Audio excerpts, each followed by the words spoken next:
Tomorrow marks 6 months since the Russian invasion of Ukraine began. There's no end in sight. Ukraine has accused Russia of shelling the ash pits at a nuclear power plant, sending radioactive material into the air. The U.S. is about to announce $3 billion in weapons aid to Ukraine. Indeed, it is Wednesday morning in Ukraine right now, just after 5 a.m. Independence Day, even as the country fights for its survival following that Russian invasion. 31 years ago today, Ukrainians declared their independence from the old Soviet Union. Fox 4's Kevin Berry live tonight at the World War I Memorial, where local organizations are preparing to help the Metro learn more about what's happening today in Eastern Europe. Kevin. Yeah, John, tomorrow night, Stand with Ukraine KC and the Ukrainian Club of Kansas City will celebrate Independence Day, help fundraise for Ukrainians, all while hosting a lecture series that will help educate people about how what happened 30 years ago this week has direct ties to what's happening right now in that war that's been raging for 6 months now. It is an emotional roller coaster. Some days are better than others. That's what it's like for Dr. Vitaly Chernetsky, talking to his father in Odessa every day since the Russians invaded 6 months ago. Odessa is a port city that stayed under Ukrainian control for the entire war so far.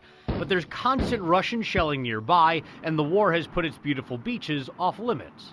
You cannot swim in the sea because there is a danger of mines. So you can see the beach, but you cannot cross into it. While the war rages on, Americans are sending $3 billion of aid to Ukraine for training and equipment.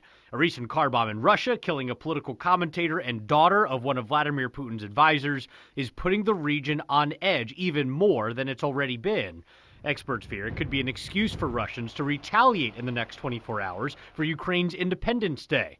Dr. Chernetsky says it's a holiday that was not heavily celebrated in the late 90s when Ukraine struggled, but recently became more popular. So this became a serious point of reflection and also a point of civic pride, point of identification. The thing is, pride and identification are at the center of this fight. You get carried away with metaphors, it becomes this sort of, horrible zombie horror flick. Putin's desire to revive the former Soviet Union has been the driving force behind his invasion of Crimea in 2014 and Ukraine in February. But yes, bringing back the not quite dead, undead Soviet Union, you think that over 30 years have passed and the world has moved on. It hasn't, though, and now there are reports of Russians reinstalling Lenin statues in occupied parts of Ukraine, while the rest of the world does what it can to send money and weapons. It is coming, it is reaching, and it is making a huge difference. That lecture is tomorrow evening here at the World War I Museum and Memorial. You can find more information about it under this story at fox4kc.com, John.